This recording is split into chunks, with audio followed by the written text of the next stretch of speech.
রাজ্যের বিভিন্ন জায়গায় তৃণমূল নেতা নেত্রীদের লক্ষ্য করে ডিম ছোড়ার ঘটনা প্রায়শই শোনা যাচ্ছে। এরই মাঝে রবিবার কাঁচরাপাড়ায় প্রাক্তন মুখ্যমন্ত্রী মমতা ব্যানার্জির গাড়ি লক্ষ্য করে ছোড়া হয় কাদা, জুতো, এমনকি পাথর ছোড়া হয়েছে বলেও অভিযোগ করেছেন মমতা। সেই ঘটনাকে কেন্দ্র করে শোরগোল পড়ে যায় রাজ্য রাজনীতিতে। আর এসবের মাঝে দাবাং মুডে বিজেপি নেতা তথা রাজ্যের পঞ্চায়েত ও গ্রামোন্নয়ন মন্ত্রী দিলীপ ঘোষ কি বলছেন? সাংবাদিকদের সঙ্গে কথা বলার সময় এক প্রশ্নের উত্তরে দিলীপ বলেন, পশ্চিমবাংলার মানুষের মধ্যে মানবিকতা যায়নি, তাই ইটের বদলে ডিম মারছে। মারা উচিত ইট, আমি সমর্থন করব কেউ ইট মারলে, কিন্তু মারেনি কারণ এখানকার মানুষ অনেক ভব্য সভ্য, তাদেরকে এরকম ক্রিমিনাল বানিয়েছে তৃণমূল। দিলীপবাবু কি বলছেন শুনুন তার বক্তব্য। আমি তো বলছি পশ্চিমবাংলার মানুষের মধ্যে মানবিকতা যায়নি, তাই ইটের বদলে ডিম মারছে। মারা উচিত ইট, আমি সমর্থন করবো কেউ ইট মারলে, কিন্তু মারেননি কারণ এখানকার মানুষ অনেক ভব্য সভ্য, তাদেরকে এরকম ক্রিমিনাল বানিয়েছে টিএমসি। সেখানে এদের এটা পাওনা ছিল, তার জন্য আইন কানুন আছে, সে দেখবে। ভবিষ্যৎবাণী করাটা কাপুরুষতার লক্ষণ। আমরা এটাও সমর্থন করি না। কুণাল ঘোষ যখন ওনাকে ডাকাত রানী বলছিলেন তখন আপনারা কিছু বলেননি। আজকে সাধারণ মানুষ ডাকাত রানী বলছে, সেটা দোষ হয়ে গেল। তিনি যদি ডাকাত রানী বলে প্রমোশনে পেতে পারেন, পার্টির জিএস হতে পারেন, স্পোক্সম্যান হতে পারেন, এমএলএ হতে পারেন, তো সেখান থেকে অনুপ্রেরণা তো পাবলিক পাচ্ছে, তার জুতো ডিম সব পাঠাচ্ছে। এই কালচার কে নিয়ে এসছে? ব্যক্তিগত আক্রমণ করা, চরিত্র হনন করা, অপশব্দ বলা, রাজনীতিতে তার নাম নিয়ে যাতা বলা। তো একদিন ইট পাটকে, আমি তো ইট খেয়েছি, আমার গায়ে এখনও দাগ আছে, আমার গাড়ি কতবার ভেঙেছে। দুটো ডিম খেয়েছেন বলে কি পশ্চিমবাংলার সংস্কৃতির অসতর্ক? যারা লাফাচ্ছে তারা সমাজ বিরোধী। আমি বলছি মানুষের অধিকার আছে নিজের রাগ প্রকাশ করার।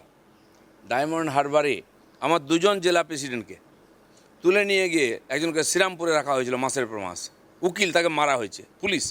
একজনকে নিয়ে গেছে হুগলি চুঁচুড়া, রাখা হয়েছে দিনের পর দিন, তাকে টর্চার করার পরে থানা থেকে তাকে জেলে পাঠিয়েছে পুলিশ। একজন লয়ার, সে এখন সেক্রেটারি ওখানকার বারের ডায়মন্ড হারবারের, সে এখন এমএলএ হয়েছে ফলতায়, এবং জবাব দিয়ে টিএমসিকে 4 নম্বরে পাঠিয়েছে। এই জিনিসগুলো কে করেছে? আমরা তো সহ্য করে এসেছি।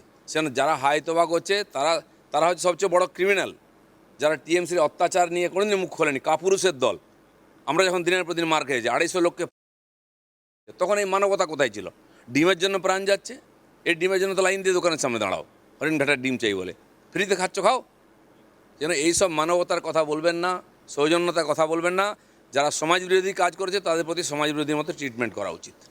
শ্রীরামপুর এবং আইনজীবী, দুটো কথা আপনিও বললেন, আমিও বলি ওই একই কথা। শ্রীরামপুরের একজন আইনজীবী, তৃণমূল কংগ্রেসের কালীঘাট শাখার নেতা, তিনি বলেছেন আজকে যারা ডিম মারছে একসময় ডিম তাদের কাছে বুমেরাং হয়ে ফিরে আসবে। না, কী হবে ভবিষ্যৎ উনি দেখেছেন? ওনার ভবিষ্যৎ কি লেখা আছে? উনি কোন গর্তে পড়বেন, ড্রেনে পড়বেন উনি জানেন? এসব ডায়লগ মেরে লোককে বিভ্রান্ত করবেন না। আমি তো বলছি পশ্চিমবাংলার মানুষের মধ্যে মানবিকতা যায়নি, তাই ইটের বদলে ডিম মারছে। মারা উচিত ইট, আমি সমর্থন করবো কেউ ইট মারলে, কিন্তু মারেননি কারণ এখানকার মানুষ অনেক ভব্য সভ্য, তাদেরকে এরকম ক্রিমিনাল বানিয়েছে টিএমসি। সেখানে এদের এটা পাওনা ছিল, তার জন্য আইন কানুন আছে, সে দেখবে। ভবিষ্যৎবাণী করাটা কাপুরুষতার লক্ষণ। এখানেই শেষ নয়, দিলীপ ঘোষ আরো বলেন, আমি আমার কর্মীদের ধন্যবাদ দেব, আজ পর্যন্ত ওরা ইট পাটকেল লাঠি নিয়ে দাঁড়ায়নি রাস্তায়, আমাকে তো রোজ দাঁড়ানো হয়, গাড়ি ভাঙা হতো। একই সঙ্গে অপর এক প্রশ্নের জবাবে দিলীপবাবু বলেন, এনকাউন্টার তো আমরা শুরু করেছি, দরকারে আরও এনকাউন্টার করব। কি বলছেন চাঁচাছোলা ভাষায় দিলীপ ঘোষ, শুনুন। আপনি বললেন মানুষের রাগ প্রকাশ করার অধিকার আছে, আপনি তাকে সমর্থনও করেন। এদিকে শ্রমিক ভট্টাচার্য বলছেন এগুলো অন্যায় হয়েছে। শ্রমিক ভট্টাচার্য পার্টির নীতির কথা বলেছেন, ঠিক বলেছেন। আমি যেটা বলছি ঠিক বলছি, যে বুঝতে পারবে না তাকে বোঝাবার দায়িত্ব আমার আছে, আমার কাছে পাঠান। আচ্ছা, অভয়ার 2 বছর হয়ে গেল অভয়া কাণ্ডের। যারা বাড়িতে বসে আছে বউর আঁচলের তলায়, তারা নৈতিকতার কথা বলবে, আর দিলীপ ঘোষ শুনে নেবে যে 10 বছর কাঁটার উপর দিয়ে হেঁটে গেছে, এই মানে অ্যান্টি সোশ্যালদের বিরুদ্ধে লড়াই করেছে। আমাকে যেন কেউ মানবতার কথা না শোনে। আমি তো আমার কর্মীদেরও ধন্যবাদ দেবো, আজ পর্যন্ত ওরা ইট পাটকেল লাঠি নিয়ে দাঁড়ায়নি রাস্তায়। আমাকে তো রোজ দাঁড়ানো হতো, গাড়ি ভাঙা হতো। কতজন বুদ্ধিজীবী তখন রাস্তায় নেমেছিল প্রতিবাদ করতে? ন্যাকার দল। এটা বলছিলাম সেটা যে অভয়ার 2 বছর হয়ে গেল, রাজ্যবাসী বলছে যে চেয়েছিলাম ন্যায় বিচার, পেলাম 2 মিনিট করে নীরবতা। না না, ন্যায় বিচার পাচ্ছে না। আরে এনকাউন্টার তো আমরা শুরু করেছি, দরকার আরও এনকাউন্টার করব। এটা করে বাড়ির ব্যাপার নাকি? বাপ বেটায় ঝগড়া হলে বছরের পর বছর মেটাতে পারে না, স্বামী স্ত্রীর ঝগড়া মেটাতে পারে না বছরের পর বছর, আর দুদিনে সব মিটে যাবে নাকি? এত হয়ে যাবে। 15 বছর লাত খেয়েছো, ভুলে যাচ্ছ? 15 মাস তো সময় দাও। দিলীপ ঘোষ তিনি একজন জনপ্রতিনিধি এবং তিনি বলছেন যে ইটের বদলে ডিম ছোড়া হচ্ছে। ডিমের বদলে ইট যদি কেউ ছুড়তো তাহলে আমি সমর্থন করতাম। তার পাশাপাশি তিনি এও বলছেন যে আমাদের দলের কর্মীরা সবাই খুব ভব্য সভ্য, সেই কারণে নাকি তারা কেউ ইট পাটকেল ছুটছে না।